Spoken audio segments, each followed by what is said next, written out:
Bismillahirrahmanirrahim. Assalamu alaikum. My name is Zohibur Rahman from KPK Badu. I am studying in BS Nursing. Today, in my topic, Anatomy and Physiology 2, second semester, chapter number 1, Respiratory System. तो respiratory system का आज हम second video में हम explain करेंगे knows upper respiratory tract के बारे में कि अपर रेस्पिरेटरी ट्रैक के अंदर हमारे तीन स्ट्रक्चर पढ़े थे, नोज, फेरेंक्स एंड लैरिंक्स। आज हम नोज को एक्सप्लेन करेंगे और उसके बाद लैरिंक्स को एक्सप्लेन करेंगे। तो फर्स्ट ऑफ ऑल हम नोज एंड नेजल कैविटी के बारे में पढ़ेंगे। तो नोज क्या होता है? First and main route of air entry. हम जो एयर को एंटर करते हैं उसका फर्स्ट जो रूट है वो क्या है? नोज है। तो आपको पता होना चाहिए कि हम जो एयर को एंटर करते हैं और एयर को आउट करते हैं, बाहर निकालते हैं, तो उसका जो फर्स्ट पार्ट है वो क्या है? हमारे पास नोज आता है। सेकंड क्या है? Inside the nose is divided into two passage nostril by nasal septum made of bone and cartilage. दूसरी बात क्या है कि नोज जो होता है वो हमारे पास दो पार्ट्स में डिवाइड होता है और उस दो पार्ट में जब ये डिवाइड हो जाता है तो उसको हम बोलते हैं नोस्ट्रील। और वो जो दो पार्ट्स में हमारे पास नोज डिवाइड होता है वो किसके जरिए होता है? वो नेजल सेप्टम के जरिए होता है।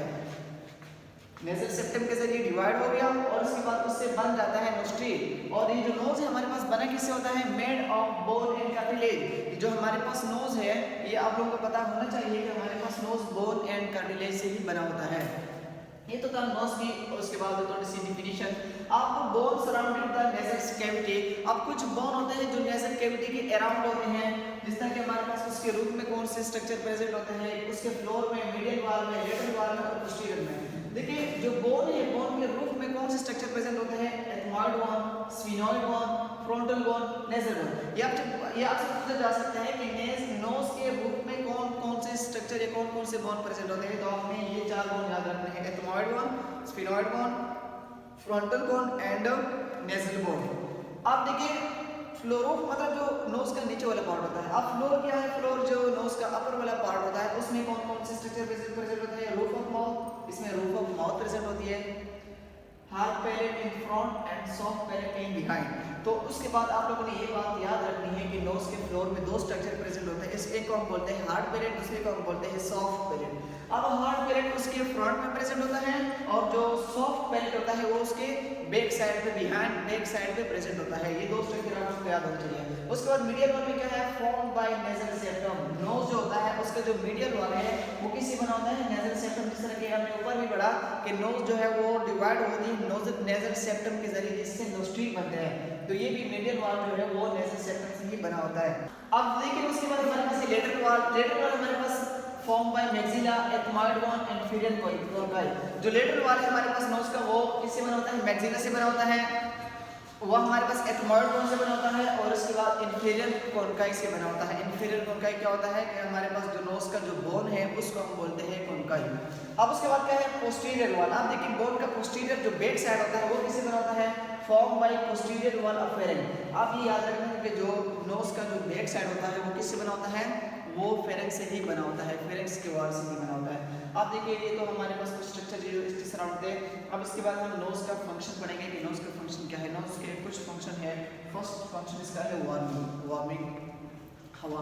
अब जो एयर एंटर होती है ना उसको गर्म करती है, उसको वार्म करती है ताकि वो इजीली एंटर हो सके, इजीली आउट बाहर निकल सके। दूसरा काम इसका फिल्टरिंग एंड क्लीनिंग है।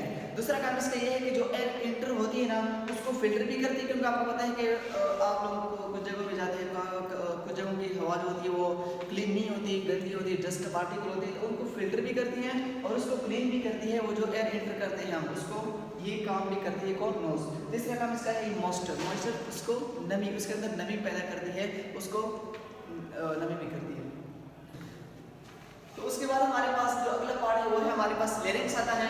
अब लैरिंक्स क्या है? Tube shape form by cartilaginous organ. अब देखिए हमने तीन पार्ट पढ़े हैं कि तीन पार्ट्स होते हैं। हमने नोज को तो डिफाइन कर लिया। उसके बाद हमारे पास लैरिंक्स पार्ट है। तो लैरिंक्स पार्ट की तो ट्यूब शेप का होता है और ये हमारे पास कार्टिलेज से बना होता है। ये बात याद रखनी है कि जो लैरिंक्स होता है वो ट्यूब शेप का होता है और उसके बाद हमारे पास कार्टिलेज से बना होता है। सेकंड क्या है? इसकी लोकेशन क्या है? Between pharynx and trachea. ये आप लोग को याद होना चाहिए कि जो हमारे पास लैरिंक्स है वो फेरेंक्स और ट्रेकिया के दरमियान में ही प्रेजेंट होता है। उसके बाद तीसरा क्या है? Suspend from head on and third, fourth, fifth and sixth cervical vertebrae. 3rd cervical vertebrae to 6th cervical vertebrae, मतलब ये कि प्रेजेंट कहाँ पे होता है, हाइड बोन से स्टार्ट होता है और ये हमारे पास सर्विकल वर्टिब्री जो 6 नंबर पे सर्विकल वर्टिब्री आती है वहाँ पे ये वहाँ तक ये प्रेजेंट होता है। उसके बाद क्या है उसके बाद लेंथ ऑफ लेरिक्स 5 सेंटीमीटर लॉन्ग, मतलब ये है कि इसकी जो लेंथ होती है वो भी आप लोगों को याद होनी चाहिए क्योंकि अक्सर ये एमसीक्यूज में आता है कि जो लेरिक्स की लेंथ है वो कितनी है, वो है 5 सेंटीमीटर। अभी तक कुछ लेरिक्स की डेफिनेशन, उसकी एक्सप्लेनेशन, उसके बाद ये सम स्ट्रक्चर एसोसिएटेड विद लेरिक्स, कुछ स्ट्रक्चर होते हैं जिस तरह के हमने नोज में भी पढ़े थे फ्रंटल पीरियड हो, इस तरह कुछ स्ट्रक्चर लेरिक्स के साथ भी एसोसिएटेड होते हैं, जिस तरह के हमारे पास सुपीरियर में कौन से स्ट्रक्चर है, इंफीरियर में, इंटीरियरली, पोस्टीरियरली एंड लेटरली। अब लेरिक्स की सुपीरियरली में क्या प्रेजेंट होता है, hyoid bone to root of top, मतलब ये है कि जो हमारी जुबान है इसका बिल्कुल जो हाइड बोन होता है वो उसके बिल्कुल रूट में होता है, मतलब जो बिल्कुल उसकी लास्ट वाला पार्ट है बेस होता है वहाँ पे क्या प्रेजेंट होता है, root of the tongue present होता है हाइड बोन। इंफीरियरली क्या प्रेजेंट होता है, ट्रेकिया, जो लेरिक्स है उसके इंफीरियरली मतलब नीचे वाले पार्ट में क्या प्रेजेंट होता है, ट्रेकिया प्रेजेंट होता है। इंटीरियरली, इसकी इंटीरियरली में कौन सा स्ट्रक्चर प्रेजेंट होता है, मसल अटैचमेंट। इसकी जो लेरिक्स होता है ये याद रखना कि इसके इंटीरियरली पार्ट में कोई भी स्ट्रक्चर प्रेजेंट नहीं होता बल्कि ये डायरेक्टली मसल के साथ ही अटैच होता है इंटीरियरली पार्ट के जरिए। पोस्टीरियरली क्या प्रेजेंट होता है, लैरिंजोफेरेंक्स एंड सी यहाँ पे C3 है एंड C6 है, C3 एंड C6। अब लेरिक्स के पोस्टीरियरली में लैरिंजोफेरेंक्स प्रेजेंट होता है और C3 और C6 प्रेजेंट होता है। उसके बाद क्या है लेटरल, इसके लेटरल में क्या प्रेजेंट होता है, लोब्स ऑफ थायराइड ग्लैंड के लोब्स प्रेजेंट होता है।